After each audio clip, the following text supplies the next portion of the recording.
മഴത്തോരു മുമ്പേ സീരിയലിൽ ഉടൻ തന്നെ വരാനായിട്ട് പോകുന്ന നല്ല രസകരമായിട്ടുള്ള ഒരു അടിപൊളി എപ്പിസോഡിന്റെ റിവ്യൂ ആണ് കേട്ടോ പറയുന്നത്. ഇന്ന് ബാലചന്ദ്ര മേനോൻ വൈകിയാണ് ഉണർന്നത്. 8 മണി കഴിഞ്ഞിട്ടുണ്ടായിരുന്നു. ഇന്നലെ രാത്രി കുറെ മദ്യപിച്ചു.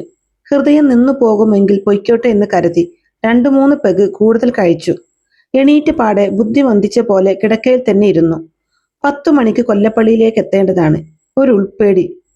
ശിക്ഷ വിധിക്കാൻ പോകുന്ന ന്യായാധിപന് ശിക്ഷിക്കപ്പെടാതിരിക്കുന്ന കൊല്ലപ്പള്ളിയുടെ ആദിയും പരവേശവും. ഒന്നും വേണ്ടായിരുന്നുവെന്ന് ബാലചന്ദ്രമേനോൻ തോന്നി. പോകണോ വേണ്ടയോ? ആരും വിളിച്ചില്ല ഇതുവരെ. ആരുമില്ലേ തനിക്ക്? അങ്ങനെ മനസ്സ് ചത്തിരിക്കുമ്പോൾ അലീനയുടെ ഫോൺ കോൾ വന്നു. ബാലചന്ദ്രമേനോൻ ഉദാസീനനായിട്ടാണ് സംസാരിച്ചത്. ഇന്നത്തോടെ മറ്റുള്ളവരുടെ മുമ്പിൽ ഞാനൊരു സീറോ ആവുകയാണ്. അല്ലെങ്കിലും എൻ്റെ മനസ്സിൽ ഞാൻ എപ്പോഴോ ഒരു ബിഗ് സീറോ ആയി. ജയിക്കുന്നവനെ ജനങ്ങൾ വിളിക്കേണ്ടത് ഹീറോ എന്നാണല്ലോ. എന്നെ സംബന്ധിച്ച് മാത്രം അതൊരു വിരോധാഭാസം. അച്ഛൻ പോകുന്നില്ലെന്നാണോ? പോകും. പോകാതിരിക്കാൻ പറ്റില്ല. എനിക്കൊരു വിധി വേണം. പക്ഷെ ഒന്നിനും ഒരർത്ഥവുമില്ലെന്ന് തോന്നുന്നു. ഇത് കഴിഞ്ഞിട്ടുള്ള എൻ്റെ ജീവിതം ഞാൻ കാണുന്നുണ്ട്. പ്രായം ചെന്ന് രോമം കൊഴിഞ്ഞ് ചാവാറായ പട്ടികൾ ഈച്ചയാട്ടി വെയിലും കൊണ്ട് കിടക്കുന്നത് പോലെ. അച്ഛൻ ധൈര്യമായിട്ടിരിക്കണം. കൊല്ലപ്പള്ളിക്ക് പോകുന്നെങ്കിൽ അത് മനസാക്ഷിക്കത്തില്ലാതെ ആയിരിക്കണം. അല്ലെങ്കിൽ പോകരുത്. എന്റെ മനസാക്ഷിക്കുത്താണ് എന്നെ അങ്ങോട്ട് തള്ളിവിടുന്നത്. മറുവശത്ത് അല്പനേരത്തെ മൗനം. അലീനയ്ക്ക് എന്തോ പറയാനുണ്ടെന്ന് ബാലചന്ദ്ര മേനോൻ ഊഹിച്ചു. അച്ഛാ, പ്രതീക്ഷിച്ച വിളി വന്നു. എന്താണെങ്കിലും പറഞ്ഞോ. എന്നെക്കുറിച്ച് വെളിപ്പെടുത്തണോ എന്ന് അച്ഛൻ ഒന്നുകൂടി ആലോചിക്കണം. വേണ്ട, പുതിയ നിബന്ധനകളൊന്നും വേണ്ട. താഴാവുന്നതിന്റെ അങ്ങേയറ്റം അടിത്തട്ടിൽ വന്നു നിൽക്കുകയാ ഞാൻ. ബാലചന്ദ്ര മേനോൻ അല്പം പരുഷമായി പറഞ്ഞു. നിബന്ധനയല്ല, അപേക്ഷയാ. പപ്പയും അമ്മയും തമ്മിലുണ്ടായിരുന്ന ബന്ധത്തെപ്പറ്റി പറയുന്നത് തന്നെ അമ്മയ്ക്ക് താങ്ങാൻ പറ്റാത്ത ഷോക്കായിരിക്കും.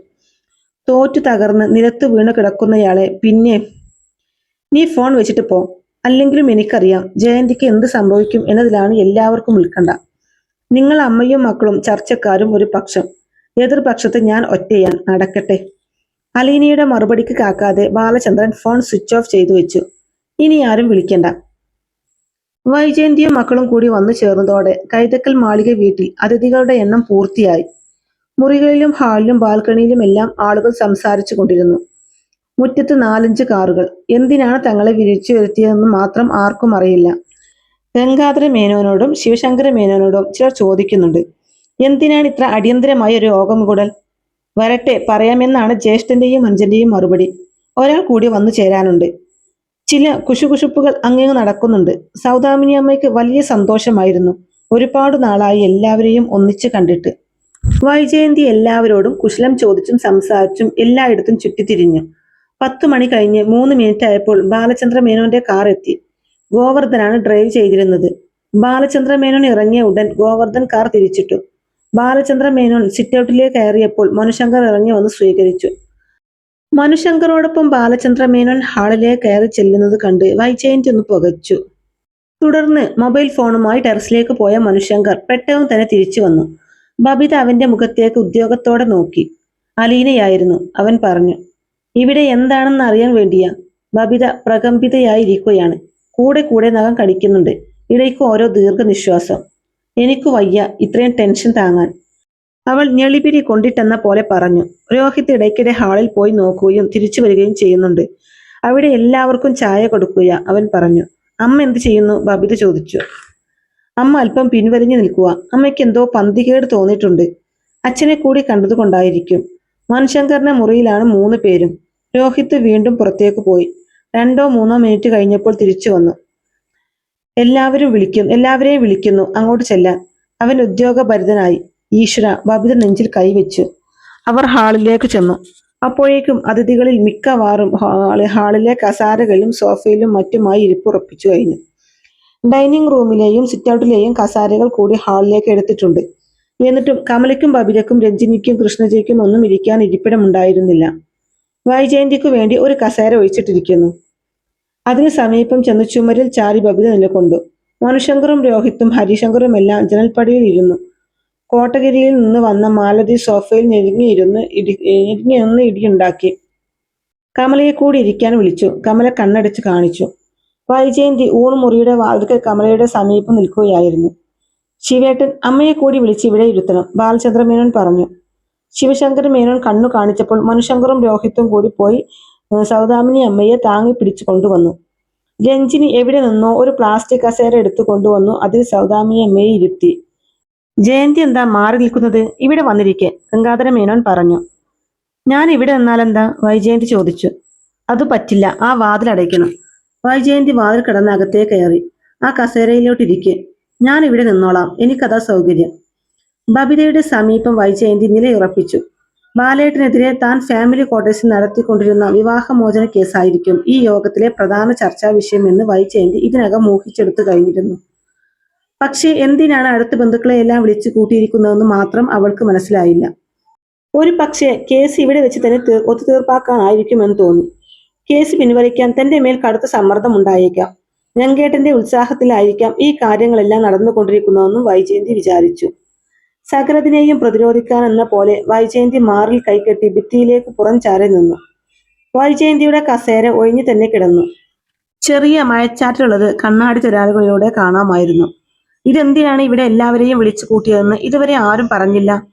തിരുവനന്തപുരത്ത് നിന്ന് വന്ന ശ്രീകുമാർ ചോദിച്ചു. രാവുണ്ണി മേനോന്റെ മക്കളിൽ ഇളയവനാണ് ശ്രീകുമാർ. ബാലചന്ദ്രൻ ആവശ്യപ്പെട്ടിട്ടാണ് ഇവിടിപ്പം ഇങ്ങനെയൊരു ഒത്തുകൂടൽ വേണ്ടി വന്നത്. ശിവശങ്കര മേനോൻ പറഞ്ഞതോടെ എല്ലാവരുടെയും ശ്രദ്ധ ബാലചന്ദ്രനിലേക്കായി. ശരിയാണ്, അയാൾ കണ്ണടയെടുത്ത് കയ്യിൽ പിടിച്ച് പ്രത്യേകിച്ച് ആരെയും നോക്കാതെ പറഞ്ഞു. എനിക്ക് ചില കാര്യങ്ങൾ നിങ്ങളോട് പറയാനുണ്ട്. വളരെ മുൻപേ പറയേണ്ടതായിരുന്നു. പക്ഷേ ഇപ്പോഴാണ് സമയവും സന്ദർഭവും ഒത്തുചേർന്നത്. മനുശങ്കറും ബബിരിയും രോഹിത്തും ബാലചന്ദ്ര മേനോന്റെ മുഖത്തേക്ക് നോക്കി വേർപടക്കി നിന്നു. വൈജയന്തി, എനിക്കെതിരെ ഫാമിലി ക്വാർട്ടേഴ്സിൽ ഡിവോഴ്സിന് കേസ് കൊടുത്തിരുന്ന വിവരം നിങ്ങൾക്ക് എല്ലാവർക്കും അറിയാമെന്നാണ് എന്റെ വിശ്വാസം. അറിയാത്തവർ ആരെങ്കിലും ഉണ്ടെങ്കിൽ ഇപ്പോഴറിയുക. ഞങ്ങളുടെ വിവാഹത്തിൽ സംബന്ധിച്ചവരാണ് ഇവിടെ കൂടിയിരിക്കുന്നവരിൽ അധികം പേരും. ബാലചന്ദ്രമേനോനാണ് ഈ കുടുംബയോഗത്തിലെ സൂത്രധാരൻ എന്നും സ്വന്തം ഭാഗം ന്യായീകരിക്കുകയാണ് ലക്ഷ്യമെന്നും കണ്ടതോടെ വൈജയന്തി യുദ്ധസന്നദ്ധമായി. എന്തുകൊണ്ടാണ് ഞാൻ ഡിവോഴ്സിന് പോയതെന്നു കൂടി എല്ലാവരും അറിയണം, അവൾ പറഞ്ഞു. നീ ഇപ്പോൾ സംസാരിക്കരുത്, ബാലചന്ദ്ര മേനോൻ വൈജയന്തിയോട് പറഞ്ഞു. നിനക്ക് സംസാരിക്കാൻ അവസരം കിട്ടും, അപ്പോൾ സംസാരിക്കാതിരിക്കുകയും ചെയ്യരുത്. തുടർന്ന് ബാലചന്ദ്ര മേനോൻ എല്ലാവരെയും ഒന്ന് നോക്കി തുടർന്ന് പറയുന്നുണ്ട്. നിങ്ങൾക്ക് എല്ലാവർക്കും അറിയാം, 22.5 വർഷം മുമ്പായിരുന്നു ഞങ്ങൾ തമ്മിലുള്ള വിവാഹം. ഞാൻ മുൻകൈയെടുത്ത് ഇങ്ങോട്ട് ആലോചിച്ചു വന്ന കല്യാണമായിരുന്നു. എങ്കിലും ഞാൻ നിർബന്ധിച്ചത് കൊണ്ടോ എന്റെ മാത്രം താല്പര്യത്തിലോ അല്ല ഈ കല്യാണം നടന്നത്. അങ്ങനെ ഒരാളുടെ മാത്രം താല്പര്യത്തിൽ കല്യാണം നടത്താനും സാധ്യമല്ലെന്ന് നിങ്ങൾക്ക് എല്ലാവർക്കും അറിയാം. വൈജയന്തിയെ കല്യാണം കഴിക്കുന്നതിൽ എനിക്കുണ്ടായിരുന്ന ഏക താല്പര്യം ഞാൻ എന്റെ ചെറിയ പ്രായത്തിൽ തന്നെ അവളെ ഇഷ്ടപ്പെട്ടിരുന്നു എന്നതാണ്. അതൊക്കെ പലർക്കും അറിയാവുന്ന കഥയായതുകൊണ്ട് ഞാൻ ആവർത്തിക്കുന്നില്ല. സോഫകളിലും കസേരകളിലും ഇരുന്ന ചിലർ അതെന്തു കഥ എന്ന മട്ടിൽ പരസ്പരം നോക്കി. വിവാഹം കഴിഞ്ഞ ശേഷം ജയന്തി എന്നോട് ആദ്യമായി പറഞ്ഞ ഒരു കാര്യം അവൾക്ക് ഈ കല്യാണത്തിൽ യാതൊരു താല്പര്യവും ഇല്ലായിരുന്നു എന്നാണ്. താലിക്കെട്ട് കഴിഞ്ഞതിന് ശേഷം ഒരു ഭാര്യ ഭർത്താവിനോട് അങ്ങനെ പറയാൻ പാടില്ലാത്തതാണ്. പിന്നീടും പല തവണ അത് ആവർത്തിച്ചു. അങ്ങനെ പറയുന്നതിൽ അവൾക്കൊരു സുഖമുണ്ടെന്ന് എനിക്ക് തോന്നിയിട്ടുണ്ട്. കൈ നിവർത്തി അവളുടെ ചെവിക്കുറ്റിക്കൊരെണ്ണം കൊടുക്കാമായിരുന്നില്ലേ? രാമപുരത്തു നിന്ന് വന്ന ശ്രീധര മേനോൻ ചോദിച്ചു. വൈജയന്തിയുടെ കൊച്ചച്ഛനാണ് ആൾ. അവൾക്ക് താല്പര്യമില്ലായിരുന്നു എന്നതാണ് സത്യം. അടി കൊടുത്താൽ താല്പര്യമുണ്ടാകുമോ? എന്നെ വിവാഹം കഴിക്കാൻ സമ്മതിച്ചതും എന്റെ ഭാര്യയായിട്ട് ജീവിക്കുന്നതും എന്നോട് കാട്ടുന്ന വലിയ സൗജന്യമായിട്ടാണ് അവൾ കരുതി പോകുന്നത്. കഴിഞ്ഞ 22 വർഷവും അങ്ങനെ തന്നെയായിരുന്നു. പഴയ തലമുറയിലെ ആശ്രിതരോ അവരുടെ മക്കളോ വരുമ്പോൾ അടുക്കള തിണ്ണയിൽ ഭക്ഷണം കൊടുക്കുന്ന ഒരേർപ്പാടുണ്ടല്ലോ, അതുപോലൊരു ഔദാര്യം. എന്റെ അച്ഛനും മുത്തച്ഛനും ഒരു കാലത്ത് ഈ തറവാട്ടിലെ ആശ്രിതരായിട്ടുണ്ട്. അതുകൊണ്ട് തന്നെ ഒരഹന്തയും തന്നിഷ്ടവും ഞാൻ കഴിഞ്ഞ 22 വർഷവും വക വെച്ചു കൊടുത്തിട്ടുമുണ്ട്. അത് അവളുടെ പ്രകൃതമാണെന്ന് ഞാൻ ധരിച്ചു. ബാലചന്ദ്ര മേനോൻ ഒന്ന് നിർത്തി. വൈജയന്തി, താൻ പോരിമക്കാരിയാണെന്ന് ഞങ്ങൾക്കൊക്കെ അറിയാം, ശ്രീധര മേനോൻ പറഞ്ഞു. പക്ഷേ 22 വർഷം നിങ്ങൾ ഒരുമിച്ച് ജീവിച്ചില്ലേ? 3 മക്കളുണ്ടായില്ലേ? അവൾക്ക് വയസ്സ് 50 എടുത്തു. ഇനിയിപ്പം അവളുടെ പ്രകൃതത്തിന് മാറ്റം വരുത്താൻ നോക്കിയാൽ സാധിക്കോ? വിട്ടുകൊടുക്കുന്ന പ്രകൃതമാണ് നിന്റേതെങ്കിൽ തുടർന്നും അങ്ങനെ തന്നെ പോകുന്നതല്ലേ നല്ലത്. രണ്ടിലേതിനും മാറ്റം വരുത്താൻ ശ്രമിച്ചാലും പ്രശ്നമാകും. വൈജയന്തിയുടെ സ്വഭാവത്തിന് മാറ്റം വരുത്താൻ ഞാൻ നിർബന്ധിച്ചിട്ടില്ല. എന്റെ സ്വഭാവത്തിന് എന്തെങ്കിലും മാറ്റം വന്നു പോയിട്ടുണ്ടെങ്കിൽ അവൾ തന്നെയാണ് അതിന്റെ ഉത്തരവാദിയും, ബാലചന്ദ്ര മേനോൻ പറഞ്ഞു. വൈജയന്തി പെട്ടെന്ന് നിവർന്നു നിന്നു. ഞാൻ എന്തു ചെയ്തു? എന്റെ കുടുംബക്കാരെ എല്ലാം വിളിച്ചു കൂട്ടിയത് എന്നെ കരുത്തേച്ച് കാണിക്കാനാണെങ്കിൽ ഞാൻ സമ്മതിക്കില്ല. നിങ്ങളുടെ സ്വഭാവത്തിന് മാറ്റം വരാൻ വേണ്ടി ഞാൻ ഒന്നും ചെയ്തിട്ടില്ല. നിങ്ങൾ തന്നെയാണ് ചെയ്തത്. അത് എന്താണെന്ന് ഗംഗേടനും ശിവേട്ടനും ഒക്കെ അറിയാം. ഈ തറവാട്ടിലെ ഓരോരുത്തർക്കും അതറിയാം. എപ്പോ മുതലാണ് നിങ്ങൾക്ക് മാറ്റം കണ്ടു തുടങ്ങിയതെന്നും വൈജയന്തി വീറോടെ പറഞ്ഞു. എപ്പോൾ മുതലാണ്? വൈജയന്തിയുടെ അമ്മാവനായ ഗോപിനാഥ മേനോൻ ചോദിച്ചു. കഴിഞ്ഞ വർഷം അമ്മയെ നോക്കാൻ ഒരു വീട്ടുവേലക്കാരി വന്നിരുന്നു കടപ്പാട്ടൂരിൽ. ചെറുപ്പക്കാരി. അവളെ കണ്ട ശേഷം ഇങ്ങരുടെ സ്വഭാവം മാറി. പിന്നെ അവൾ മതി. അവൾ വിളമ്പി കൊടുക്കണം, അവൾ കിടക്ക വിരിക്കണം, അവൾ മരുന്നെടുത്തു കൊടുക്കണം, അവൾ ശുശ്രൂഷിക്കണം. ലോകത്ത് ഏതെങ്കിലും ഒരു ഭാര്യ ഇത് അംഗീകരിച്ചു കൊടുക്കുമോ? വൈജയന്തി മൊത്തത്തിൽ എല്ലാവരെയും ഒന്ന് നോക്കി. അനുകൂല ഭാവത്തിലാണ് കേൾവിക്കാർ. അവൾ തുടർന്നു. മാസങ്ങളോളം ഞാനിത് സഹിച്ചു. ഈ മനുഷ്യന് സ്വന്തം മക്കളോടില്ലാത്ത അലിവിലും സ്നേഹവും അവളോട്. അവളെ സിനിമയ്ക്ക് കൊണ്ടുപോകുന്നു, അവൾക്ക് ഹോട്ടലിൽ നിന്ന് ഭക്ഷണം വാങ്ങിക്കൊടുക്കുന്നു, ഡ്രസ്സ് വാങ്ങിക്കൊടുക്കുന്നു, സ്വർണം വാങ്ങിക്കൊടുക്കുന്നു, അവൾ കരയുമ്പോൾ ആശ്വസിപ്പിക്കുന്നു. എവിടെ നടക്കും ഇതൊക്കെ? നീ പറയുന്നതൊക്കെ സത്യമാണോ വൈജയന്തി? ശ്രീധര മേനോന്റെ ഭാര്യ ഭാനുമതി അമ്മ ചോദിച്ചു. ആളിവിടെ മുഴു ജീവനോടെ തന്നെ നിൽപ്പുണ്ടല്ലോ, നേരിട്ട് തന്നെ ചോദിച്ചു നോക്കണം, വൈജയന്തി വെല്ലുവിളിയുടെ സ്വരത്തിൽ പറഞ്ഞു. അവൾ പറയുന്നതൊക്കെ ശരിയാണോ ബാലചന്ദ്ര? ശ്രീധര മേനോൻ ചോദിച്ചു. വളരെ ശരിയാണ്, ബാലചന്ദ്ര മേനോൻ പ്രതിവചിച്ചു. അതുമാത്രവുമല്ല കൊച്ചച്ച, ഇപ്പോൾ തന്റെ കളത്തിലാണ് പന്ത് എന്ന് വൈജയന്തിക്ക് മനസ്സിലായി. ബാലചന്ദ്രൻ വീട്ടിൽ തന്നെ ഒരു സെപ്പറേഷൻ നടത്തി. ഒറ്റയ്ക്കായി താമസം. ആ റൂമിൽ ബാലേട്ടനെയും അവളെയും വരുതാത്ത സാഹചര്യത്തിൽ ഞാൻ കണ്ടിട്ടുണ്ട്. എന്നെ വേണ്ടാതായത് വെറുതെ ഒന്നുമല്ലെന്ന് അന്ന് എനിക്ക് തീർച്ചപ്പെട്ടു.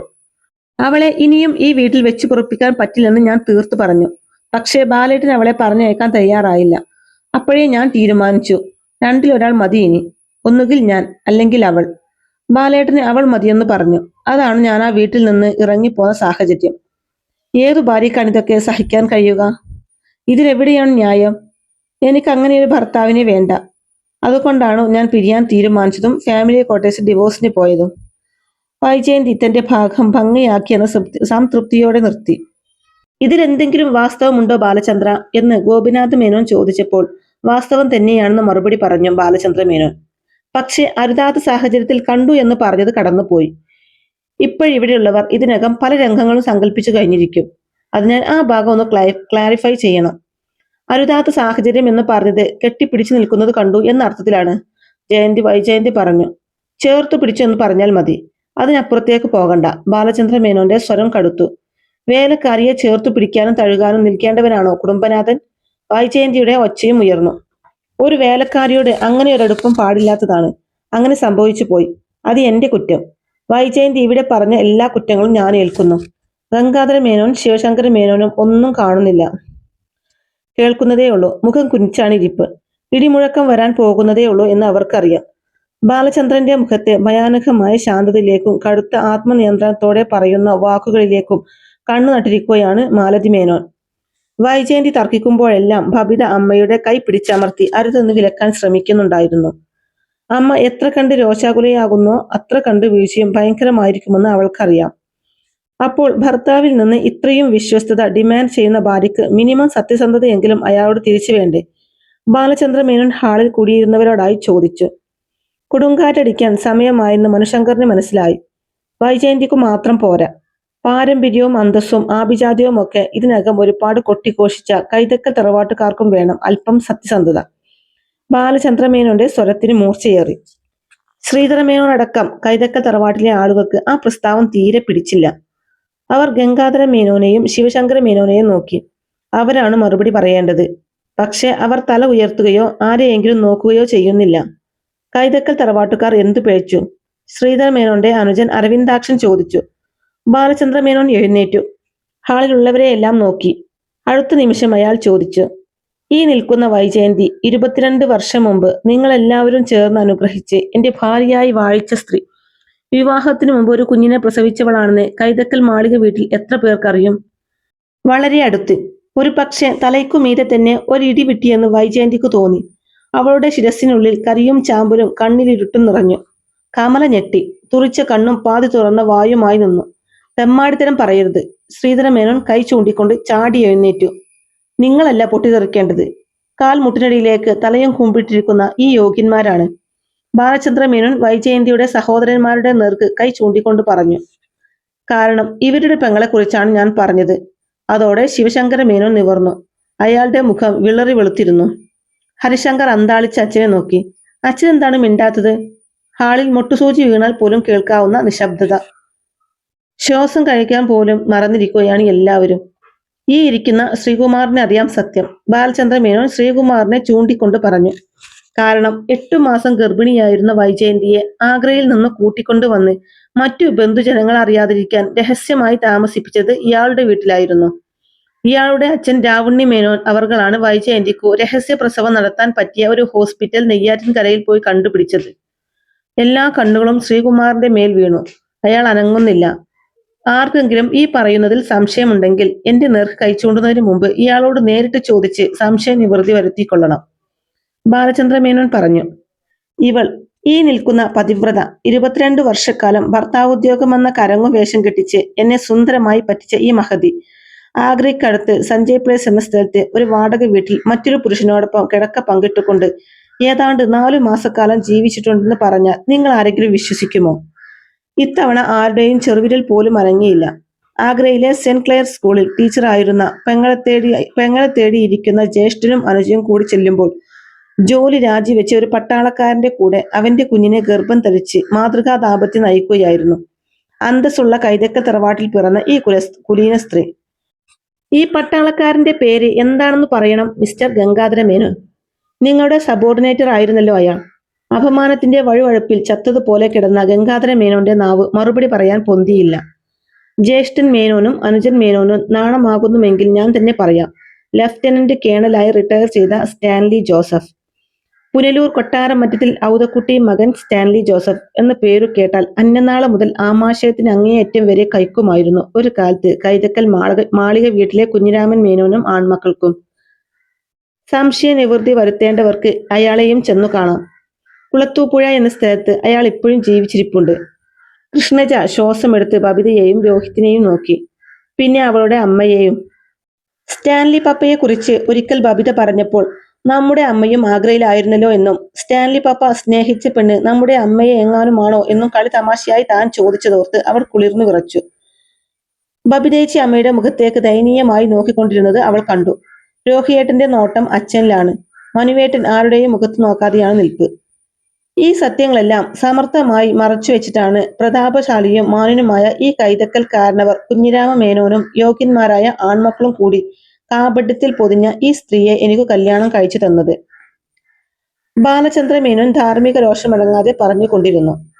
അതേ സ്ത്രീയാണ് വേശിയുടെ ചരിത്രപ്രസംഗ പോലെ അല്പം മുമ്പ് എന്നെ വിശ്വസതയെ സംശയിച്ച് സംസാരിച്ചതും അതിന്റെ പേരിൽ വിവാഹമോചനം നേടാൻ വേണ്ടി ഫാമിലി കോർട്ടിലെത്തി നിൽക്കുന്നതും. ഭിക്ഷക്കാരന്റെ പാത്രത്തിലേക്ക് വലിച്ചെറിയുന്ന നാണയത്തുട്ടുകളായിരുന്നു ഈ സ്ത്രീ എനിക്ക് തന്നുകൊണ്ടിരുന്ന ഭാര്യാധർമ്മം. ഇവൾ സ്നേഹിച്ച പുരുഷനെ ഇവളിൽ നിന്ന് വേർപ്പെടുത്തിയത് ഞാനല്ല. ഇവൾ പ്രസവിച്ച കുഞ്ഞിനെ ഇവളിൽ നിന്ന് തട്ടിയെടുത്തത് ഞാനല്ല. ഇവൾ കൊതിച്ച ജീവിതം പിടിച്ചു പറിച്ചതും ചതിച്ചതും ക്രൂരത കാണിച്ചതും ഞാനല്ല.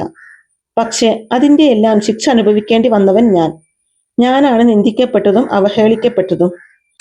മറ്റാരോടൊക്കെയോ ഇവൾക്കുണ്ടായിരുന്ന പകയും വിദ്വേഷവും വെറുപ്പും മുഴുവൻ തിരിച്ചുവിട്ടത് എന്റെ നേർക്ക്. ബാലചന്ദ്ര മേനോൻ മാനസികമായ ഉത്തേജനാധിക്യത്തിൽ കിതയ്ക്കുന്നുണ്ടായിരുന്നു. 24 വർഷം മുൻപ് സംഭവിച്ച ഒരു തെറ്റ് മറക്കാനും പൊറുക്കാനും കഴിയില്ലേ എന്ന് നിങ്ങളുടെയൊക്കെ ഉള്ളിൽ ഒരു ചോദ്യം ഉണ്ടാകാം. അതിനും ഞാനും മറുപടി പറയുന്നു. മറക്കാനും പൊറുക്കാനും കഴിയുമായിരുന്നു. ഭാര്യ എന്ന നിലയിൽ ഒരല്പം വിധേയത്വം അവൾക്ക് എന്നോടുണ്ടായിരുന്നെങ്കിൽ, തകർന്നു താഴെ കിടന്നവളെ കൈ പിടിച്ചുയർത്തി ജീവിതം കൊടുത്തവൻ എന്ന നിലയിൽ ഒരല്പം നന്ദിയും കൂറും എന്നോട് കാണിച്ചിരുന്നെങ്കിൽ, അവളുടെ ഇഷ്ടാനിഷ്ടങ്ങൾക്ക് വില കൽപ്പിച്ചവൻ എന്ന നിലയിൽ ഒരല്പം സ്നേഹം എന്റെ അടുത്ത് പ്രകടിപ്പിച്ചിരുന്നെങ്കിൽ, പകരം ധാർഷ്ട്യവും അഹന്തയും പുച്ഛവും നിന്ദ്യയുമാണ് അവൾ എനിക്ക് വിളമ്പിയത്. ഇപ്പോൾ ഞാനത് ഒട്ടും കുറയാതെ അതേ അളവിൽ അവൾക്ക് തിരിച്ചു കൊടുക്കുന്നുണ്ട്. ബാലചന്ദ്ര മേനോൻ കിതപ്പാറാനെന്നോണം ഒരു നിമിഷം നിർത്തി ദീർഘശ്വാസമെടുത്തു. ഇത് പറയാൻ ഒരവസരം എന്നെങ്കിലും കിട്ടുമെന്ന് എനിക്കറിയാമായിരുന്നു. കഴിഞ്ഞ 1 വർഷമായി എന്റെ മനസ്സിൽ കിടന്ന് ഇത് തിളച്ചു മറിയുന്നുണ്ടായിരുന്നു. കോടതിയിൽ വെച്ച് തന്നെ ഇത് പറയണമെന്ന് ഞാൻ ആഗ്രഹിച്ചു. പക്ഷെ അലീന വന്ന് അരുതേ എന്ന് അപേക്ഷിച്ചത് കൊണ്ട് മാത്രം ഞാൻ ഇത് ഒരു കുടുംബ സദസ്സിലേക്ക് ഒതുക്കുന്നു. അയാൾ വൈജയന്തിയെ നോക്കി. അവൾ ചുരുങ്ങി ചെറുതായി പോയിരിക്കുന്നുവെന്ന് അയാൾക്ക് തോന്നി. അവളുടെ മുഖത്ത് രക്തമയമില്ല. ആരുടെയെങ്കിലും കയ്യോ കാലോ തട്ടിയാൽ സഹസ്രാബ്ദങ്ങളുടെ പഴക്കമുള്ള മൺപ്രതിമ പോലെ അവൾ അടർന്നു വീണ് ധൂളികളായി തീരുമെന്ന് തോന്നി. ബാലചന്ദ്ര മേനോൻ മെല്ലെ വാതിലിന് നേർക്ക് തീങ്ങി. ആഞ്ഞടിച്ചു കൊണ്ടിരുന്ന ചുഴലിക്കാറ്റ് അവസാനിച്ചുവെന്ന് ബബിത വിചാരിച്ചു. അച്ഛൻ പോവുകയാണ്. ബബിത അമ്മയുടെ കയ്യിൽ പിടിച്ചു. അത് വിറങ്ങലിച്ചിരുന്നു. ഭൂമി പിളർന്ന് വൈജയന്തി താണുപോയിരുന്നു. ശ്വാസം മാത്രമേയുള്ളൂ വെളിയിൽ. ഭൂമിക്കടിയിൽ ലോഹപ്പാളികൾ ഉരുളിത്തിളയ്ക്കുന്ന അഗ്നിവലയ്ക്കുള്ളിൽ അവയുടെ കൈകാലുകളും ഉടലും ഹൃദയവും വെന്തുരുകൊണ്ടിരുന്നു. വീണ്ടും ബാലചന്ദ്രമേനോന്റെ ശബ്ദം അവൾ കേട്ടു. വാതിൽ കടന്നുപോയ ആൾ തിരിച്ചു വരികയാണ്. ഒരു കാര്യം കൂടി എനിക്ക് പറയാനുണ്ട്. നിന്നോട് ഇത്തിരി സഹതാപം അവശേഷിക്കുന്നത് കൊണ്ട് മാത്രം പറയുകയാ. നെയ്യാറ്റിൻകരയിലെ ഹോസ്പിറ്റലിൽ വെച്ച് നീ പ്രസവിച്ച പെൺകുഞ്ഞ് മരിച്ചുപോയി എന്ന് നിന്നെ വിശ്വസിപ്പിച്ച ഈ ചാണ്ടാളന്മാരുടെ തനി നിറം 24 കൊല്ലത്തിനു ശേഷമെങ്കിലും നീ തിരിച്ചറിയണം. നീ പ്രസവിച്ച മകൾ ജീവിച്ചിരിക്കുന്നു ഇപ്പോഴും. അഗ്നിപർവ്വതം ഉടഞ്ഞ് 8 ദിക്കിലും പൊട്ടിച്ചിതറി. വൈജയന്തി വീണ്ടും ഉരുകിത്തിളയ്ക്കുന്ന ലാവയുടെ സമുദ്രത്തിന് മീതെ പൊന്തി. ബാലചന്ദ്ര മേനോൻ ഇനിയൊന്നും പറയാനില്ലാതെ പിന്തിരിഞ്ഞ് ഇറങ്ങി നടന്നു കഴിഞ്ഞിരുന്നു. അപ്പോൾ ഇങ്ങനെയൊക്കെയുള്ള നല്ല അടിപൊളി നല്ല ത്രില്ലിംഗ് എപ്പിസോഡുകളൊക്കെയാണ് കേട്ടോ ഇനി മഴത്തോര് മുമ്പേ സീരിയലിൽ വരാനിരിക്കുന്നത്. അപ്പോൾ ഈ റിവ്യൂ ഇഷ്ടമായിട്ടുണ്ടെന്നുണ്ടെങ്കിൽ ഇതിന്റെ ബാക്കി ഇനിയും വേണമെന്നുണ്ടെങ്കിലും വീഡിയോ ലൈക്ക് ചെയ്തും ഹൈപ്പ് ചെയ്തും അതുപോലെ തന്നെ ചാനൽ സബ്സ്ക്രൈബ് ചെയ്യാതെയാണ് കാണുന്നതെങ്കിൽ പ്ലീസ് ഒന്ന് സബ്സ്ക്രൈബ് ചെയ്തും കൂടെ സപ്പോർട്ട് ചെയ്യണേ ഫ്രണ്ട്സ്. Thank you.